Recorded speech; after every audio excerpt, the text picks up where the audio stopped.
السلام عليكم ورحمة الله وبركاته. إن الحمد لله نحمده ونستعينه ونستغفره ونعوذ بالله من شرور أنفسنا ومن سيئات أعمالنا. من يهده الله فلا مضل له ومن يضلله فلا هادي له. وأشهد أن لا إله إلا الله وحده لا شريك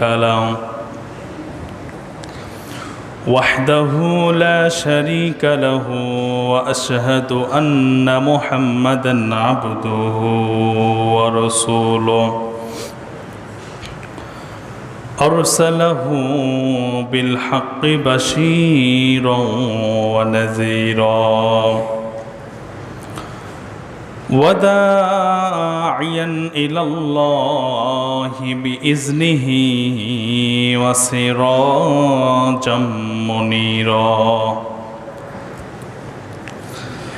أما بعد فإن خير الحديث كتاب الله وخير الهدي هدي محمد صلى الله عليه وسلم وشر الأمور محدثاتها وكل محدثات بدعة وكل بدعة ضلالة وكل ضلالة في النار. أعوذ بالله من الشيطان الرجيم. قل إن كنتم تحبون الله فاتبعوني يحببكم الله ويغفر لكم ذنوبكم والله غفور رحيم. عن أنس رضي الله تعالى عنه قال قال رسول الله صلى الله عليه وسلم لا يؤمن أحدكم حتى أكون أحب إليه من والده وولده والناس أجمعين. রাহুল বুখারী। সম্মানিত অত্র জামাতের মুসল্লিবৃন্দ, উপস্থিত দিনী ভাই এবং বোনেরা, আমরা প্রশংসা আদায় করি সে মহান রব্বুল আলামিনের, যিনি আমাদেরকে গত জুমায়ের ন্যায় আজকেও মসজিদে জুমার সালাত এবং খুতবার উদ্দেশ্যে মসজিদে উপস্থিত হওয়ার তৌফিক দান করেছেন। সেই মহান রব্বুল আলামিনের দরবারে শুকরিয়া আদায় করে বলছি আলহামদুলিল্লাহ। সালাত ও সালাম বর্ষিত হোক আমাদের নবী, শেষ নবী, সর্বকালের সর্বযুগের মহামানব সৈয়দুল মুরসালিন খাতামুন নবিয়্যিন মুহাম্মদুর রাসূলুল্লাহ সাল্লাল্লাহু আলাইহি ওয়াসাল্লামের প্রতি শান্তি বর্ষিত হোক। আল্লাহুম্মা সাল্লি আলাইহি আল্লাহুম্মা বারিক আলাইহি। সম্মানিত উপস্থিতি, আজকে পবিত্র সময়ে আপনাদের সামনে কোরআন সুন্নাহর আলোকে গত জুমায় আলোচনা করেছিলাম সিরাতুন নবী সাল্লাল্লাহু আলাইহি ওয়াসাল্লাম সম্পর্কে, তথা নবীজির জীবন বৃত্তান্ত নবীজির চরিত্র, নবীজির বৈশিষ্ট্য সম্পর্কে, নবীজির পারিবারিক অবস্থা সম্পর্কে আপনাদের সামনে কিছু কথা বলছিলাম। নবীজির চরিত্র এবং আদর্শ সম্পর্কে আলোচনা অনেক ব্যাপক আলোচনা। এটা আমার মতো ছোটোখাটো একজন মানুষ হিসাবে নবীজির চরিত্র এবং আদর্শ সম্পর্কে আলোচনা করা আমার কোনো যোগ্যতাই নেই। এরপরও আমি আপনাদের যতটুকু কোরআন সুন্নাহর দৃষ্টিতে পড়াশোনা যতটুকু করেছি নবীজির জীবন বৃত্তান্তের উপরে, আপনাদের সামনে আজকেও নবীজি সম্পর্কে আলোচনা হবে। নবীজির বৈশিষ্ট্য সম্পর্কে আজকে খুতবার বিষয়, নবীজির মর্যাদা এবং তার বৈশিষ্ট্য সম্পর্কে কোরআন সুন্নাহ থেকে আপনাদের সামনে আলোচনা করব। আমা তৌফিকি ইল্লা বিল্লাহ আলাইহি তাওয়াক্কালতু ওয়া আলাইহি উনীব। অনেকেই বলতে পারেন এত আলোচনা থাকতে নবীজির জীবন বৃত্তান্ত সম্পর্কে আলোচনা করতেছেন। সম্মানিত উপস্থিতি, 12 মাসে 1 বছর হয় আমরা জানি।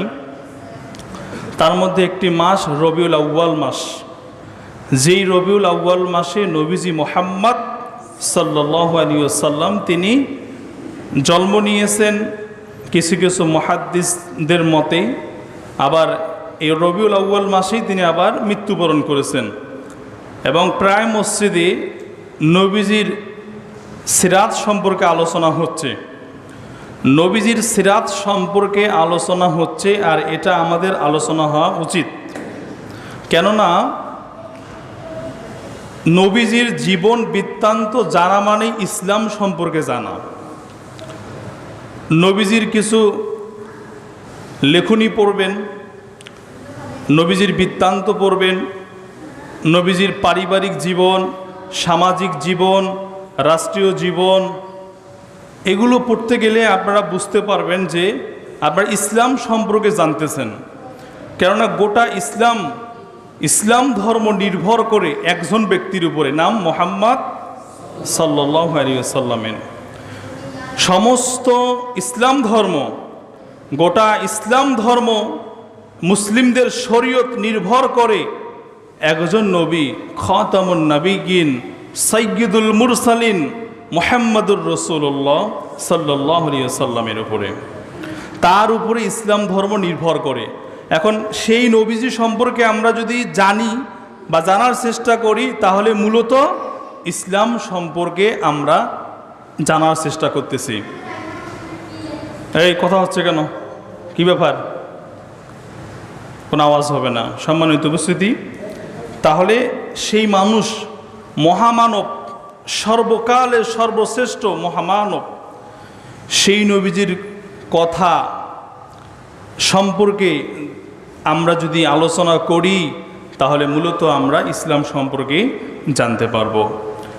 কোরআন আপনারা যদি দেখেন তাহলে জানতে পারবেন, কোরআনে অসংখ্য জায়গায় আছে সেই নবীকে যদি ভালো না বাসি তাহলে আমরা জান্নাতে যেতে পারবো না। সেই নবীকে যদি অনুসরণ না করি তাহলে জান্নাতে যেতে পারবো না। সেই নবীর চরিত্র যদি ধারণ করতে না পারি তাহলে জান্নাতে যেতে পারবো না। নবীজির পারিবারিক জীবন, ব্যক্তিগত জীবন থেকে নিয়ে রাষ্ট্রীয় জীবন পর্যন্ত এগুলো আমরা জেনে বুঝে চেষ্টা করব আমাদের জীবনে বাস্তবায়ন করার। আল্লাহ বুঝার তৌফিক দান করুক, আমরা বলি আমিন। আল্লাহ রাব্বুল আলামিন সূরা আল ইমরানের মধ্যে 31 নম্বর আয়াতে বলেন, কুল ইন কুনতুম তুহিব্বুনাল্লাহ ফাত্তাবিউনি ইউহিব্বুকুমুল্লাহ ওয়া ইয়াগফির লাকুম যুনুবাকুম আল্লাহু গফুরুর রহিম। আল্লাহ রাব্বুল আলামিন বলেন, কুল, হে নবী আপনি বলুন, ইন কুনতুম তুহিব্বুনাল্লাহ, মানুষ যদি আল্লাহর ভালোবাসা পেতে চায়, আল্লাহর নৈকট্য হাসিল করতে চায়, তাহলে তারা যেন ফাত্তাবিউনি, তারা যেন তোমাকে অনুসরণ করে। নবীজি বললেন, আল্লাহর ভালোবাসা পেতে হলে তাহলে আমাকে অনুসরণ করতে হবে। আর আমাকে যদি তোমরা অনুসরণ করতে পারো, আল্লাহ রাব্বুল আলামিন বলেন, ওয়াগফির লাকুম যুনুবাকুম, আল্লাহ রাব্বুল আলামিন তোমাদের জীবনের গুনাহগুলো মোচন করে দেবেন। ওয়াল্লাহু গফুরুর রহিম। আল্লাহ রাব্বুল আলামিন হচ্ছেন দয়াময়, ক্ষমাশীল।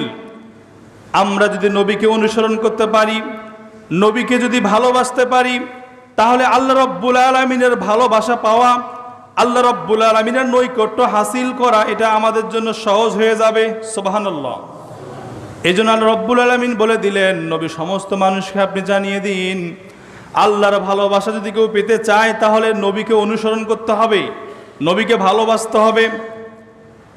আর একটা মানুষের কাছে যদি নবীজির ভালোবাসা সমস্ত কিছুর উপরে যদি নবীজির ভালোবাসা যদি প্রিয় না হয়, সমস্ত মানুষের চাইতে যদি নবীর ভালোবাসা বেশি না হয়, তাহলে একটা মানুষ কোনোদিন মুমিন হতে পারবে না। আনাস রাদিয়াল্লাহু তাআলা আনহু বলেন, রাসূল সাল্লাল্লাহু আলাইহি সাল্লাম বলেন, লা ইউমিনু আহাদুকুম হাত্তা আকুনা হাব্বা ইলাইহি।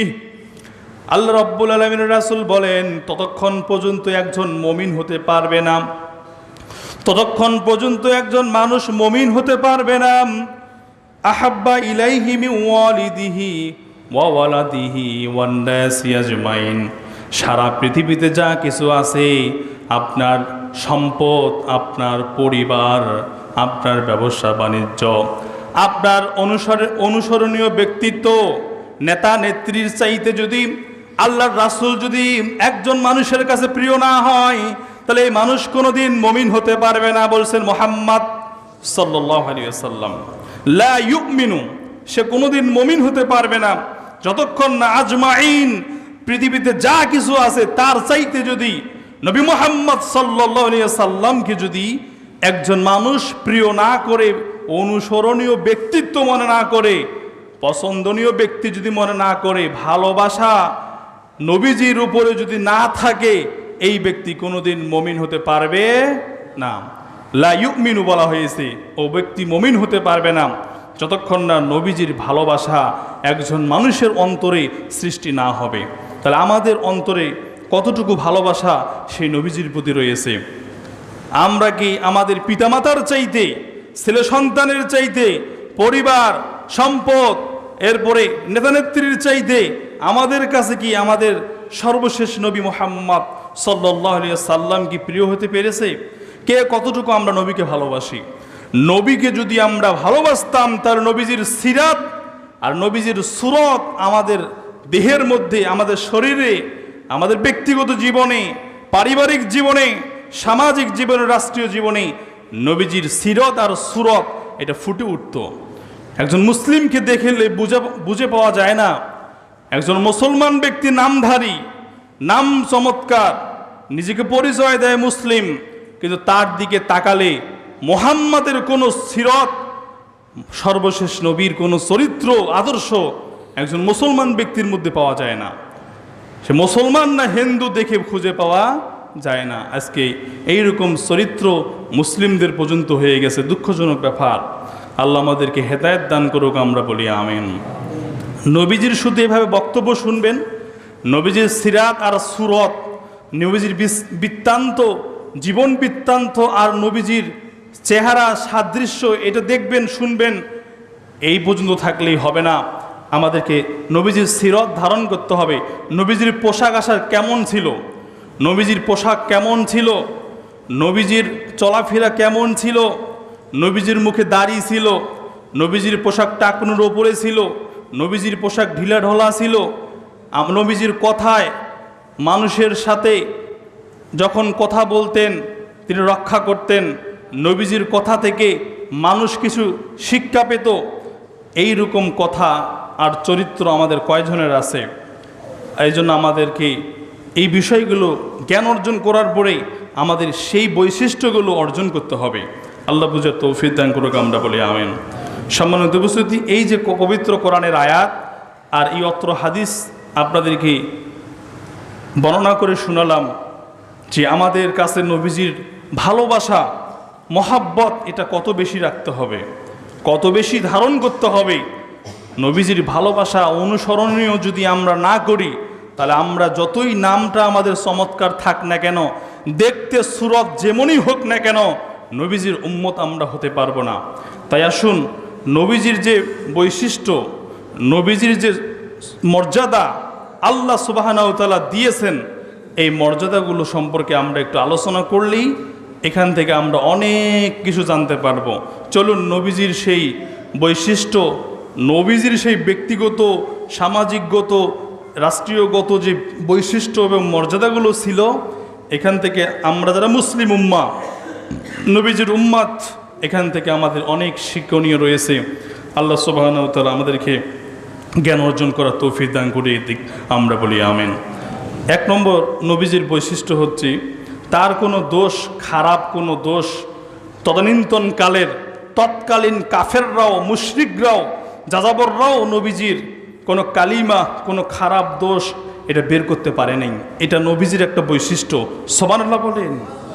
নবীজির কোনো দোষ ছিল না, নবীজির কোনো খারাপ কোনো দোষ ছিল না, এবং সেই সময়ের কাফেররা পর্যন্ত, মুশরিকরা পর্যন্ত নবীজির কোনো দোষ বের করতে পারে নাই। আর তদানীন্তনকালের মুশরিকরা বের করতে পারে নাই।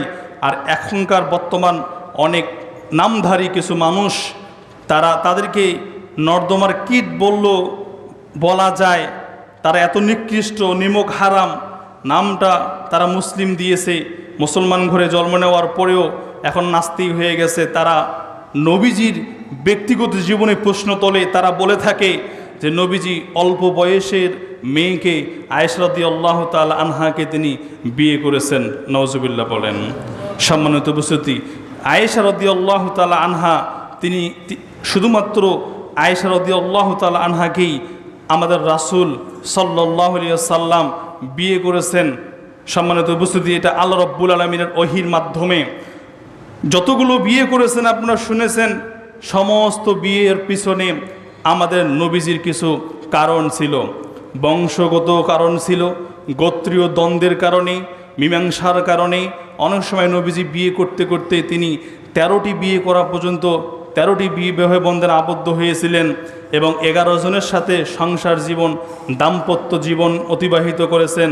মারা যাওয়ার সময় নবীজির 9 জন স্ত্রী বেঁচে ছিলেন। শুধুমাত্র একজন স্ত্রী কুমারী আয়েশা রাদিয়াল্লাহু তাআলা আনহা, এছাড়া সমস্ত নারীগুলো, সমস্ত স্ত্রীগুলোই তারা বিধবা ছিল, স্বামীহারা ছিল। বিভিন্ন সমস্যার কারণে নবীজি স্ত্রীগুলো গ্রহণ করেছেন। আল্লাহু আকবার বলেন। এটা একটা ইসলাম প্রচার করার নবীজির একটা কৌশল, নবীজি ইসলাম প্রচার করার একটা মাধ্যম। এজন্য বলার সুযোগ নাই, কখনো চিন্তাও আনা যাবে না মুসলিম হিসাবে যে আমাদের নবীজি 13টি বিয়ে করেছেন, আমাদের নবীজি কুমারী একজন অল্প বয়সের 9 বছর বয়সের মেয়েকে বিয়ে করেছেন, এ কথা বলাও যাবে না, চিন্তাও আনা যাবে না। কেননা সমস্ত কিছু বলেন আল্লাহ রাব্বুল আলামিন যেটা নবীজির উপর ওহী করতেন, আল্লাহ রাব্বুল আলামিন যেটা বলতেন সেটাই করতেন মুহাম্মদ সাল্লাল্লাহু আলাইহি ওয়াসাল্লাম। তাহলে সেই 1450 বছর আগে মক্কার মুশরিকরা এবং কাফের, বেঈমান, বেদিনরা, যাযাবররা পর্যন্ত নবীজির কোনো দোষ বের করতে পারে নাই। তো বর্তমান সময় 1450 বছর পরে এসে কিছু নর্দমার কীট, নিকৃষ্ট মানুষ নবীজির নামে এই সমস্ত বিভিন্ন রকমের গালিগালাজ, বিভিন্ন রকমের ছবি ব্যঙ্গ করে, তেনার নামে ব্যঙ্গ করে, তেনার পারিবারিক স্ত্রীদেরকে নিয়ে ব্যঙ্গ করে। এরকম নর্দমার কীট আর নিকৃষ্ট মানুষ বলেন পৃথিবীতে আছে না নাই? এদেরকে ধরে উত্তম মাধ্যম দিতে হবে। যদি এদেরকে শায়েস্তা করতে না পারি, এদের উত্তরসূরিরা আসার পরে এভাবে ইসলামকে, নবীজি সাল্লাল্লাহু আলাইহি সাল্লামকে নিয়ে তারা কটু মন্তব্য করবে, ব্যঙ্গ করবে। এজন্য এদেরকে শায়েস্তা করতে হবে, এদেরকে উচিত শিক্ষা দিতে হবে। আল্লাহ রাব্বুল আলামিন আমাদেরকে বুঝার তৌফিক দান করুক, আমরা বলি আমিন। তা নবীজির একটা বৈশিষ্ট্য কি বললাম? নবীজির কোনো খারাপ গুণ ছিল না, নবীজির কোনো দোষ ছিল না। সুবহানাল্লাহ। আমরা কি বলতে পারবো যে আমাদের কোনো দোষ নাই, আমরা কোনো অন্যায় করি না? কিন্তু নবীজির ব্যাপারে আল্লাহ রাব্বুল আলামিন তেনাকে নিয়ন্ত্রণ করেছেন, তিনি কোনো দোষ করেন নাই, তেনার কোনো খারাপ গুণ ছিল না। আল্লাহ রাব্বুল আলামিন তেনাকে রহমত করেছেন। সুবহানাল্লাহ বলেন। সম্মানিত উপস্থিতি, নবীজির আরেকটি বৈশিষ্ট্য হচ্ছে সমস্ত পৃথিবীর মানুষের কাছে আল্লাহর হাবিব সাল্লাল্লাহু আলাইহি সাল্লামকে আল্লাহ রাব্বুল আলামিন প্রিয় করে দিয়েছেন। দেখেন সমস্ত মানুষের মুখে একটি নাম মুহাম্মাদুর রাসূলুল্লাহ সাল্লাল্লাহু আলাইহি ওয়াসাল্লাম। সেই নবীজির মিলিয়ন মিলিয়ন ডিলিয়ন ডিলিয়ন কোটি কোটি মানুষের অনুসরণীয় ব্যক্তিত্ব হিসাবে রয়েছেন মুহাম্মাদুর রাসূলুল্লাহ সাল্লাল্লাহু আলাইহি ওয়াসাল্লাম। নবীজির অনেক অসংখ্য, এটা গুণে শেষ করা যাবে না। সারা পৃথিবীতে আল্লাহর রাসূলের অনুসারী অনেকগুলো রয়েছে, অনেক অনেক অনুসরণীয় ব্যক্তিত্ব রয়েছে, এগুলো গুণে শেষ করা যাবে না। এইরকম আরেকজন নবীকে আল্লাহ রাব্বুল আলামিন করেন নাই, আর কোনো নবী নাই, আর কোনো রাসূল নাই যেই নবী রাসূলকে এত পৃথিবীর মানুষের কাছে প্রিয় করা, এরপর অনুসরণীয় করা, এইরকম কোন আরেকজন নবী আপনারা খুঁজে পাবেন না।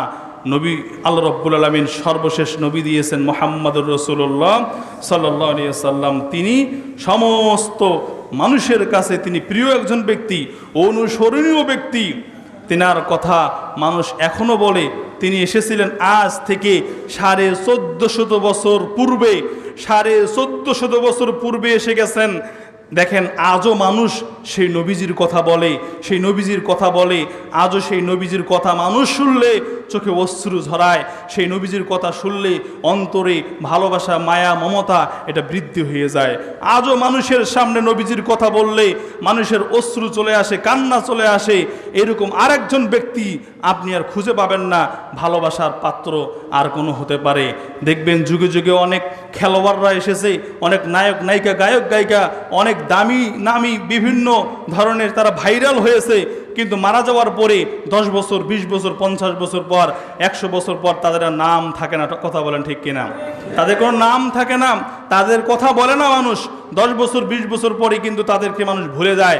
আর নবীজি 10 বছর নয়, নবীজি দেখেন 1450 বছর, 1400 বছর পূর্বে যেই নবী এসে গেছেন, সেই নবীজির কথা এখনো মানুষ বলে কিনা?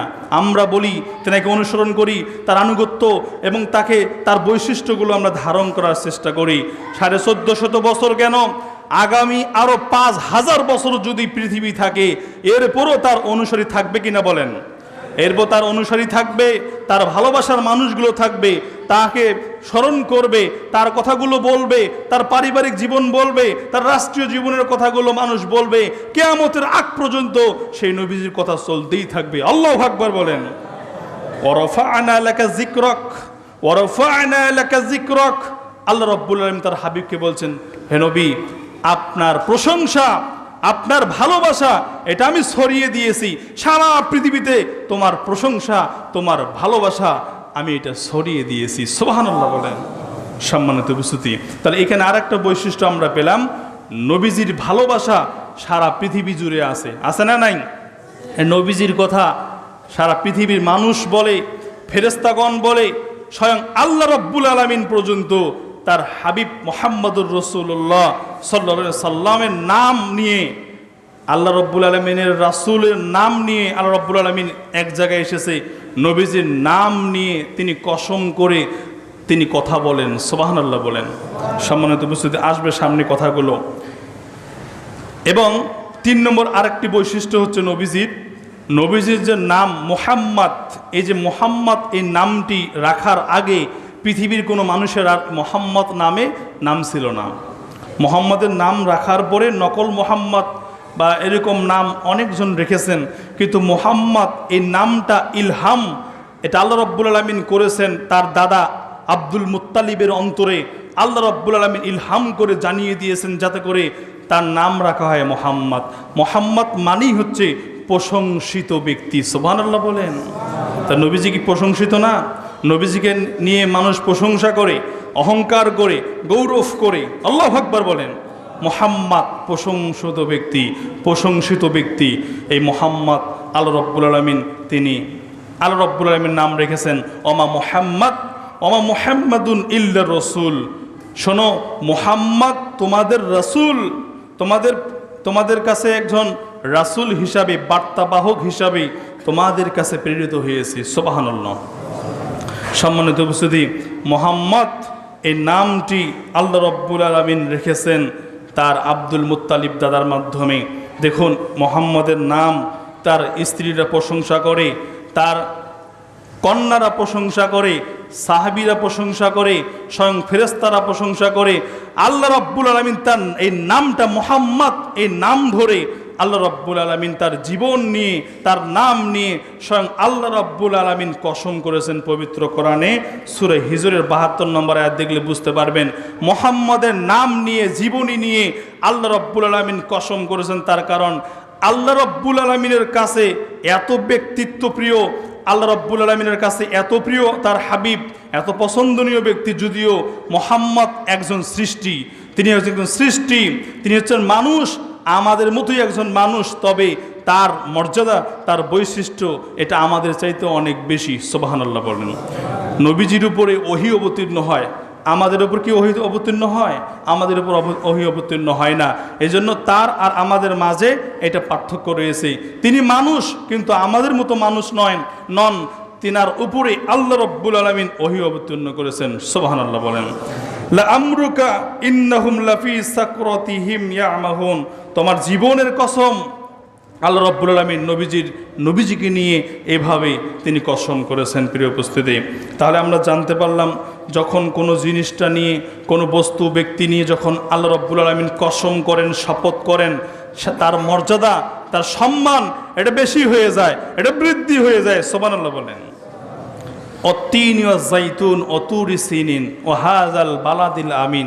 এই সূরার মধ্যে আপনারা জানেন আল্লাহ রাব্বুল আলামিন 4টি বিষয়ের উপর শপথ করেছেন। অত্তিন ওয়া যাইতুন অতুরি সিনিন ও হাযাল বালাদিল আমিন। এই যে 4টি বস্তুর উপরে আল্লাহ রাব্বুল আলামিন শপথ করে যে কথা বলেন, এই 4টি বৈশিষ্ট্য এবং 4টি বস্তু এবং এই 4টি বিষয়টি আপনারা খুলে দেখেন, বুঝতে পারবেন যে ও হাযাল বালাদিল আমিন, এই যে মক্কা নগরীর যে একটা পবিত্র শহর, পবিত্র জায়গা, এইরকম শহর, এইরকম জায়গা, বরকতপূর্ণ জায়গা আপনারা বলেন আর কোথাও কি আছে? এই যে বরকতপূর্ণ জায়গা, এই জন্য এই বরকতপূর্ণ জায়গা নিয়ে আল্লাহ রাব্বুল আলামিন শপথ করেছেন। জাইতুন, এই জাইতুন ফলের কসম। জাইতুন ফল অবশ্যই এটার একটা নির্যাস, এর উপকারিতা আছে। এরপরে তুর পাহাড়ের কসম করে আল্লাহ রাব্বুল আলামিন কথা বলছেন, এখানে অবশ্যই কোনো ইতিহাস আছে। তার মানে যেই বিষয়গুলো নিয়ে আল্লাহ রাব্বুল আলামিন শপথ করেন, সেগুলোর দাম, এগুলোর মর্যাদা, এগুলোর বৈশিষ্ট্য এটা আল্লাহর কাছে, আপনার কাছে না থাকলেও আল্লাহর কাছে অধিক অধিক প্রিয়। সুবহানাল্লাহ। তাহলে আমি আপনাদের সামনে যে কথা বলতে চাচ্ছি, যে মুহাম্মদ এই নামটা স্বয়ং আল্লাহ রাব্বুল আলামিন তার দাদা আব্দুল মুত্তালিবের অন্তরে ইলহাম করেছেন। এই জন্য তার নাম রাখা হয়েছে মুহাম্মদ। কি নাম রাখা হয়েছে? মুহাম্মদ। অন্য বর্ণনায় পাওয়া যায় তেনার নাম ছিল, ডাক নাম, মানে আরেকটি নাম ছিল আহমাদ। কি নাম ছিল? আহমাদ। এটা হচ্ছে প্রশংসাকারী, আর এটা হচ্ছে প্রশংসিত ব্যক্তি। সম্মানিত উপস্থিতি, তাহলে আমরা জানতে পারলাম 3 নম্বর বৈশিষ্ট্য হচ্ছে মুহাম্মদ এটা আল্লাহ প্রদত্ত একটি নাম। 4 নম্বর হচ্ছে আল্লাহ তাআলা তার নামে শপথ করেছেন, এটা আমরা জানতে পারলাম। 5 নম্বর হচ্ছে সবাই দিয়েছে শ্রেষ্ঠ মুহাম্মদুর রাসূলুল্লাহ সাল্লাল্লাহু আলাইহি ওয়াসাল্লাম। এই আদম আলাইহিস সালাম থেকে নিয়ে কিয়ামত পর্যন্ত যতগুলো মানুষ এসে গেছেন এবং বর্তমান দুনিয়াতে আছেন এবং সামনে যতগুলো মানুষ আসবে, এই মানুষগুলোর মধ্য হতে সর্বসেরা মহামানব মুহাম্মদুর রাসূলুল্লাহ সাল্লাল্লাহু আলাইহি ওয়াসাল্লাম, তিনি হচ্ছেন সর্বশ্রেষ্ঠ মানুষ, তিনি হচ্ছেন সর্বশ্রেষ্ঠ মহামানুষ। তার মতো কোনো মানুষ এই পৃথিবীতে আসবে না। তার মতো চরিত্র, তার মতো আদর্শ নিয়ে, তার মতো লেনদেন, তার মতো পোশাক আশাকের যে তাকওয়াশীলতা, এইরকম কোনো মানুষ এই দুনিয়াতে আসবে না। তার পারিবারিক যে বন্ধন, সামাজিক যে বন্ধন, রাষ্ট্রীয় যে বন্ধন, তিনি যেভাবে রাষ্ট্রীয় পরিচালনা করেছেন, এই রকম কোনো মানুষ আর করতে পারবে না। এই জন্য তিনি হচ্ছেন সর্বশ্রেষ্ঠ মানুষ মুহাম্মদুর রাসূলুল্লাহ সাল্লাল্লাহু আলাইহি ওয়াসাল্লাম। আনা সাইয়্যিদু ওয়ালাদি আদম ইয়াউমাল কিয়ামাহ। আল্লাহ রাসূল বলেন যে কিয়ামতের মাঠে আমি হব আদম সন্তানের সর্দার, আমি হব কিয়ামতের মাঠে আদম সন্তানের সর্দার।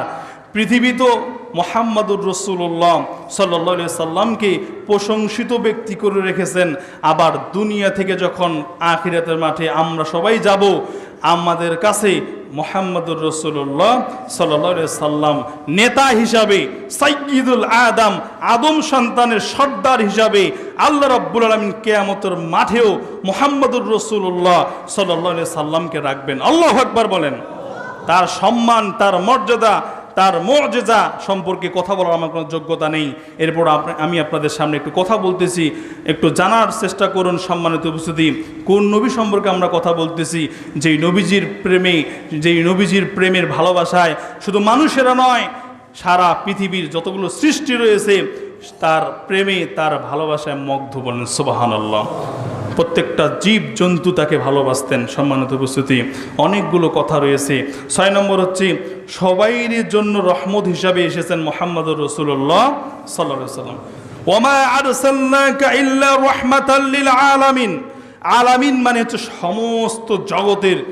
সমস্ত জগতের যা কিছু সৃষ্টি আল্লাহ রব্বুল আলামিন করেছেন, সমস্ত সৃষ্টির জন্য রহমত হিসাবে সৃষ্টি হয়েছেন মুহাম্মদুর রাসূলুল্লাহ সাল্লাল্লাহু আলাইহি ওয়াসাল্লাম। এরকম আরেকটা নবী রাসূলকে দেখান, আরেকজন মানুষকে দেখান যে ইনি সমগ্র মানুষের জন্য, সৃষ্টির জগতের জন্য তিনি রহমত হিসাবে এসেছেন। আর কোন নবী রাসূলকে আপনি পাবেন না, তিনি এসেছেন মুহাম্মদুর রাসূলুল্লাহ সাল্লাল্লাহু আলাইহি ওয়াসাল্লাম রহমত হিসাবে, করুণা হিসাবে, ভালোবাসার পাত্র মুহাম্মদুর রাসূলুল্লাহ সাল্লাল্লাহু আলাইহি ওয়াসাল্লাম। সম্মানিত উপস্থিতি, এই যে আমরা জানি ইঁদুর, তেলাপোকা, পিঁপড়া, এই যে নবীজির যে হাদিস আপনারা অনেকেই জানেন, এদেরকে আগুনে পুড়ে মারা যায় না, এদেরকে আগুনে পুড়ে মারা যায় না। যদি ক্ষতিকর প্রাণী মনে হচ্ছে, ইঁদুর, চিকা, এগুলো আপনার কাছে ক্ষতিকর মনে হচ্ছে, এদেরকে কষ্ট দিয়ে মারা যাবে না। ইসলাম এটা নিষেধ করেছেন মুহাম্মদুর রাসূলুল্লাহ সাল্লাল্লাহু আলাইহি ওয়াসাল্লাম। এই যে সৃষ্টির প্রতি তার দয়া দেখুন, তার রহমতটা দেখুন। আপনি আপনার কাছে যদি এই মাখলুকগুলো, এই চিকা, ইঁদুর এগুলো যদি আপনার কাছে ক্ষতিকর মনে হয়, তাহলে এদেরকে আপনি মারবেন, কিন্তু কষ্ট দিয়ে মারা যাবে না।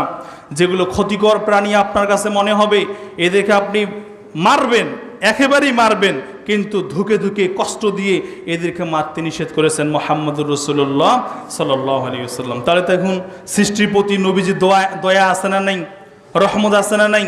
যারা আপনার আলোচনা বোঝেন অবশ্যই বুঝতে পারছেন যে সৃষ্টির প্রতি, পিপিলিকার প্রতি, ইঁদুর, চিকা যেগুলো প্রাণী রয়েছে ক্ষতিকর, এগুলো প্রাণীর প্রতিও আমাদের নবীজি দয়া রেখেছেন। আল্লাহু আকবার বলেন। সম্মানিত উপস্থিতি, এই জন্য আমা আরসালনাকা ইল্লা রাহমাতাল লিল আলামিন, সারা জগতের জন্য, সারা সৃষ্টির জন্য আল্লাহর রাসূল রহমত হিসেবে এসেছেন। সুবহানাল্লাহ। এইরকম আরেকজন ব্যক্তি আপনারা পাবেন না। এরপরে সকল মানুষের জন্য নবী। 7 নম্বর হচ্ছে সকল মানুষের জন্য তিনি নবী। আল্লাহু আকবার। ইল্লা কাফাতাল লিন্নাস, সকল মানুষের জন্য আমাদের রাসূলকে নবী হিসাবে, রাসূল হিসাবে তিনি প্রেরণ করেছেন। আল্লাহু আকবার, আল্লাহু আকবার। ওমা আরসালনাকা ইল্লা কাফাতাল লিন্নাসি বাশীরান ওয়া নাযীরা ওয়ালাকিন্না আকসারান নাসি লা ইয়ালামুন, সমস্ত মানুষের জন্য সুসংবাদ হিসাবে, সতর্ককারী হিসাবে আল্লাহ রাসূলকে আল্লাহ রাব্বুল আলামিন প্রেরণ করেছেন। সুবহানাল্লাহ বলেন। 8 নম্বর হচ্ছে আল্লাহ রাসূল তাকে ভালোবাসেন সীমাহীন। সকল নবী রাসূল, নবী মুহাম্মদুর রাসূলুল্লাহ সাল্লাল্লাহু আলাইহি ওয়াসাল্লাম মানে আল্লাহর রাসূলকে স্বয়ং আল্লাহ রাব্বুল আলামিন সীমাহীন ভালোবাসেন। আল্লাহ স্বয়ং তার হাবিব মুহাম্মদুর রাসূলুল্লাহ সাল্লাল্লাহু আলাইহি ওয়াসাল্লামকে আল্লাহ রাব্বুল আলামিন সীমাহীন ভালোবাসেন। তাকে আর রব্বুল আলামিন কখনো নাম ধরে ডাকেন নাই, নবীজির নাম ধরে মুহাম্মদ বলে কখনো ডাকেন নাই। এরকম কোন কোরআনের আয়াত আপনারা পাবেন না, হাদিসও পাবেন না। নবীজির নাম ধরে কখনো ডাকেন নাই। আদম, ইয়া আদম আসকুন আনতা ওয়া যাওজুকাল জান্নাতা, ইয়া ইয়াহইয়া, ইয়া নূহ, ইয়া ইসমাঈল, ইয়া ইব্রাহিম, এইরকম ভাবে আয়াত অসংখ্য নবীজির ব্যাপারে নাম ধরে তিনি ডেকেছেন। কিন্তু আমাদের নবীজির এত ভালোবাসা আল্লাহর কাছে প্রিয়, এত প্রিয় আল্লাহ রাব্বুল আলামিনের রাসূল সাল্লাল্লাহু আলাইহি ওয়াসাল্লাম আল্লাহ রাব্বুল আলামিনের কাছে এত প্রিয়, দেখুন নাম ধরে কখনো ডাকে নাই। তার রিসালাত ধরে আল্লাহ রাব্বুল আলামিন ডাক দিয়েছেন, ইয়া আইয়ুহান নাবিয়্যু, ইয়া আইয়ুহার রাসূল, ইয়া আইয়ুহাল মুদ্দাসসির, ইয়া আইয়ুহাল মুজাম্মিল, এইরকম ভাবে নবীজিকে সম্বোধন করেছেন। তার নামটা পর্যন্ত আল্লাহ রাব্বুল আলামিন এভাবে নামটাও রাখে নাই। আল্লাহু আকবার বলেন। আপনারা বুঝতে পারেন, তাহলে বুঝতে পারবেন যে নবীজির ভালোবাসা তাহলে আল্লাহর কাছে কত প্রিয়। আরে আমার আপনার কাছে ভালোবাসা নবীজির কতটুকু? আল্লাহ রাব্বুল আলামিন যাকে সৃষ্টি করেছেন তার প্রতি ভালোবাসা, নবীজির ভালোবাসা আল্লাহ রাব্বুল আলামিন কত বেশি, এটা আপনারা কিভাবে আমি আপনাদেরকে বোঝাবো? নাম ধরে কখনো ডাকে নাই, তাহলে তার পবিত্রতা, তার বৈশিষ্ট্য, তার মর্যাদা আল্লাহ রাব্বুল আলামিনের কাছে কত বেশি। আল্লাহু আকবার, আল্লাহু আকবার। সম্মানিত উপস্থিতি, একবার আবু লাহাব, আপনারা জানেন তাব্বাত ইয়াদা আবি লাহাবি ওয়া তাব সূরা আছে না, কোরআন মাজিদে আছে না? একবার আবু লাহাবের কাছে মুহাম্মদ সাল্লাল্লাহু আলাইহি সাল্লাম দাওয়াত নিয়ে গিয়েছিলেন। আবু লাহাবের কাছে ইসলামের দাওয়াত নিয়ে গিয়েছিলেন, আবু লাহাবের কাছে মুহাম্মদ একবার গিয়েছিলেন। কিন্তু আবু লাহাব কি করছে, যে তুমিও ধ্বংস হও, তাব্বাল্লাক, তুমি ধ্বংস হও, তোমার দিন ধর্ম ধ্বংস হয়ে যাক, এইরকম ভাবে আবু লাহাব বলার কারণে আল্লাহ রাব্বুল আলামিন এত রাগান্বিত হয়ে গেছেন, এই জন্য একটি সূরায় আল্লাহ রাব্বুল আলামিন অবতীর্ণ করেছেন, যাতে করে আবু লাহাবকে কিয়ামত পর্যন্ত মানুষগুলো অভিশাপ করে, তাব্বাত ইয়াদা আবি লাহাবি ওয়া তাব, ধ্বংস হোক আবু লাহাবের যেই হাত দিয়ে মুহাম্মদকে আঙ্গুল তুলে ধ্বংস হওয়ার কথা বলছে, সেই আবু লাহাবের হাত ধ্বংস হয়ে যাক। আল্লাহ রাব্বুল আলামিন বলছেন, মা আগনা আনহু মালুহু ওয়া মা কাসাব, এবং তার ধন সম্পদ এত টাকার মালিক হওয়ার পরেও তার কোনো কাজে আসবে না। এরপরে সায়াসলা নারান যাতা লাহাব, এবং আবু লাহাব লেলিহান আগুনে সে লিপ্ত হবে। ও আমরাতুহু হাম্মালাতাল হাতাব, এবং তার স্ত্রীও সেই ইন্ধন, সেই জাহান্নামের আগুন নাকড়ি সে বহনকারী হবে। তার মানে তার স্ত্রীও জাহান্নামে যাবে। ফি জিদিহা হাবলুম মিন মাসাদ, সে বলছিল, মুহাম্মদ তোমাকে ধ্বংস করার জন্য, তোমার দিনকে ধ্বংস করার জন্য যদি আমাকে আমার গলায় এই যে চেন, স্বর্ণের চেন, হার, এটা যদি বিক্রি করে হয়, এরপরও আমি তোমার দিন এবং তোমাকে ধ্বংস করব। এইরকমভাবে সে আঙ্গুল তুলে, হাত তুলে মুহাম্মদকে ধমক দিয়েছিল। তার কারণে আল্লাহ রাব্বুল আলামিন একটি সূরা নাজিল করে দিয়েছে, তাব্বাত ইয়াদা আবি লাহাবি ওয়া তাব, আবু লাহাবের দুই হাত ধ্বংস হয়ে যাক। আর আজকে যারা মুহাম্মদকে নিয়ে কটু মন্তব্য করে, মুহাম্মদকে নিয়ে গালিগালাজ করে, মুহাম্মদের পরিবার নিয়ে ব্যঙ্গ করে, আজকে যারা এই সমস্ত কথাবার্তা বলে, আল্লাহ রাব্বুল আলামিন কাল কিয়ামতের মাঠে এদের বিচার হবে। ঠিক কিনা বলেন? এরা ছাড় পাবে না, এদের বিচার হবে, এদের অবশ্যই এদের কঠিন বিচার হবে, এটা আমরা বিশ্বাস করি। এভাবে গালি দেওয়ার কারণে যদি কিয়ামত পর্যন্ত অভিশপ্তের একটা সিস্টেম চালু রেখে দেয় যারা আজকে ব্যঙ্গ করে নবীজিকে নিয়ে, তাহলে এদের অবস্থা কি হবে আপনারা বুদ্ধিমানরাই মূলত বিষয়টি বিবেচনা করতে পারবেন। সম্মানিত উপস্থিতি, এরপরে আসুন 9 নম্বর, আমাদের নবীজির আরেকটি বৈশিষ্ট্য ছিল, তিনি কথা বলতেন অল্প এবং ব্যাখ্যা তার অনেক বেশি। নবীজি কথার মধ্যে, একটা বাক্যের মধ্যে, একটা বাক্য দিয়ে জুমার খুতবা দেওয়া যাবে। তার মানে তার একটা কথার মধ্যে ব্যাপকতা এবং তার ব্যাখ্যা এটা অনেক বেশি। এই মর্যাদা, এই বৈশিষ্ট্য দিয়েছেন একমাত্র তিনি কে? সবাই বলেন তিনি কে? তার এই 23 বছরে ইসলাম প্রচার করতে গিয়ে যত দিন ধর্ম শরীয়তের বিধিবিধানগুলো তিনি প্রচার করেছেন। সম্মানিত উপস্থিতি, আমরা তো 1 ঘন্টা 2 ঘন্টা আলোচনা করার পরেও আমরা বুঝাতে সক্ষমই হই না যে কি বুঝালাম আর কি বললাম। আমরা এরপরও বলি বাকি আলোচনা আগামী জুমায় হবে, বাকি আলোচনা অমুক মাহফিলে হবে, আপনারা আসেন। তার মানে কি কিছুই আলোচনা করতে পারি না আমরা। কিন্তু মুহাম্মদ একটি কথার মাধ্যমে, একটি বাক্যের মাধ্যমে ইহুদিরা পর্যন্ত ইসলাম ধর্ম গ্রহণ করেছেন। সুবহানাল্লাহ বলেন। যাযাবররা, বেদুইনরা পর্যন্ত, মক্কার মুশরিকরা এবং কাফেররা পর্যন্ত নবীজির কথা শুনে, নবীজির বাণী শুনে তারা ইসলাম ধর্ম গ্রহণ করেছেন। সুবহানাল্লাহ বলেন। ঘন্টার পর ঘন্টা ওয়াজ করার পরে একটা মানুষ নামাজি হয় না, আর নবীজির একটা বাক্যের মাধ্যমে মানুষ হেদায়েত প্রাপ্ত হয়ে যায়। এটা মুআজিজা দিয়েছেন আল্লাহ রাব্বুল আলামিন মুহাম্মদ সাল্লাল্লাহু আলাইহি ওয়াসাল্লাম। সম্মানিত উপস্থিতি, এই হচ্ছে 9 নম্বর আমাদের নবীজির একটা বৈশিষ্ট্য। তিনি কথা বলতেন অল্প এবং এই কথাগুলো অনেক ব্যাপকতা থাকতেন। 10 নম্বর হচ্ছে তিনি মহান চরিত্রের ছিলেন। তিনি ছিলেন মহা চরিত্রের মানুষ। এই চরিত্র, এই এই ব্যাপকতা তার এত দিয়েছেন স্বয়ং আল্লাহ রাব্বুল আলামিন একটা সিফতি নাম, ইন্নাকা লা আলা খুলুকিন আযীম। এই আজিম নামটি হচ্ছে আল্লাহ রাব্বুল আলামিনের সিফতি নাম। এই নামটি আল্লাহ রাব্বুল আলামিন মুহাম্মাদের ব্যাপারে ব্যবহার করেছেন। সুবহানাল্লাহ বলেন। ইন্নাকা লা আলা খুলুকিন আযীম, ও মুহাম্মদ আপনার চরিত্র এত ব্যাপক, এত ব্যাপকতা রয়েছে যার কোনো সীমানা নেই, সীমাহীন আল্লাহ রাব্বুল আলামিন চরিত্র এবং আদর্শ, মুআজিজা, বৈশিষ্ট্য মুহাম্মাদের মধ্যে দিয়েছেন। সুবহানাল্লাহ বলেন। আজিম, আজিম শব্দ ব্যবহার করা হয়েছে। এটার কোনো যন্ত্রই নাই যে যন্ত্রের মাধ্যমে নবীজির চরিত্রকে পরিমাপ করা যাবে, এইরকম কোনো যন্ত্র নাই। এইরকম চরিত্র দিয়েছেন মুহাম্মাদুর রাসূলুল্লাহ সাল্লাল্লাহু আলাইহি সাল্লামের মধ্যে আল্লাহ রাব্বুল আলামিন দিয়েছেন। তাহলে এই চরিত্র, এই ব্যাপকতা আর কোনো নবী রাসূলের ছিল না, ছিল একমাত্র নবীজি মুহাম্মাদুর রাসূলুল্লাহ সাল্লাল্লাহু আলাইহি ওয়াসাল্লাম। আপনাদেরকে আরেকটি যদি হাদিস আমি বলতাম তাহলে আপনাদের কাছে আরও বুঝতে সহজ হবে যে নবীজির চরিত্র কেমন ছিল। নবীজির ব্যবহার দেখে ইহুদিরা পর্যন্ত ইসলাম ধর্ম গ্রহণ করেছেন। এই কথার ব্যাখ্যা জানেন? এই কথার ব্যাখ্যা অনেক। নবীজির যারা খুনি ব্যক্তি, চোর, যারা চুরি করত, এবং যারা ইহুদি, যারা খ্রিস্টান, এরপর যারা মুশরিক, কাফের, এরা পর্যন্ত নবীজির কাছে কালেমা গ্রহণ করেছেন। সুবহানাল্লাহ বলেন। আবু সুমামা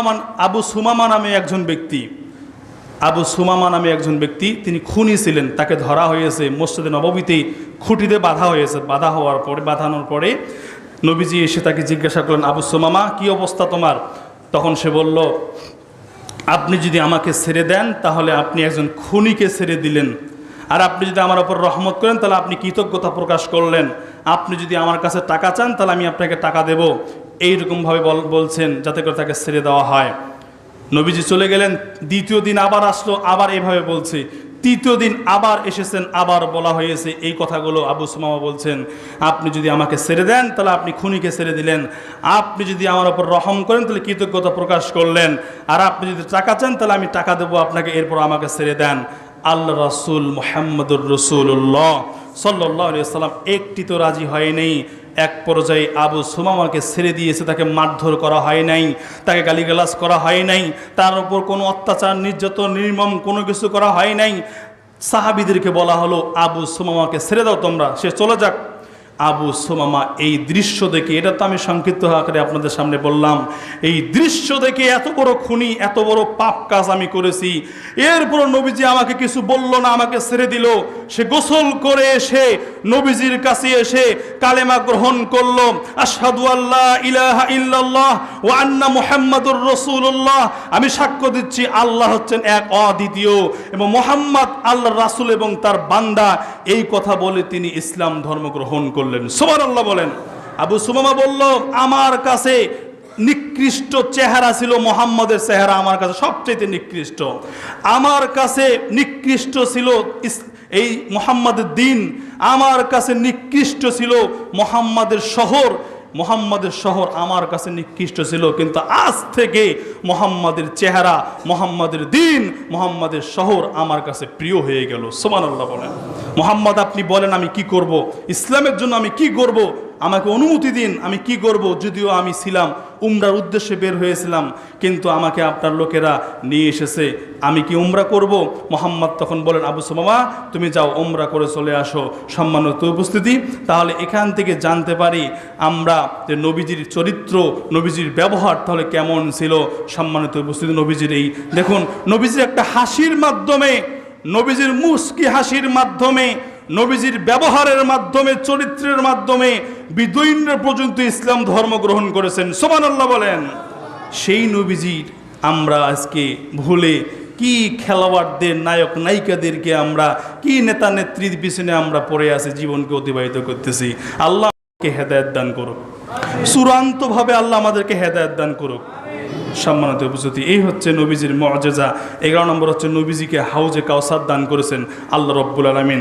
12 নম্বর হচ্ছে তিনি হচ্ছেন সর্বশেষ নবী, নবী মুহাম্মদ সাল্লাল্লাহু আলাইহি ওয়াসাল্লাম। তিনি হচ্ছেন সর্বশেষ নবী, খাতামান নাবিয়্যিন।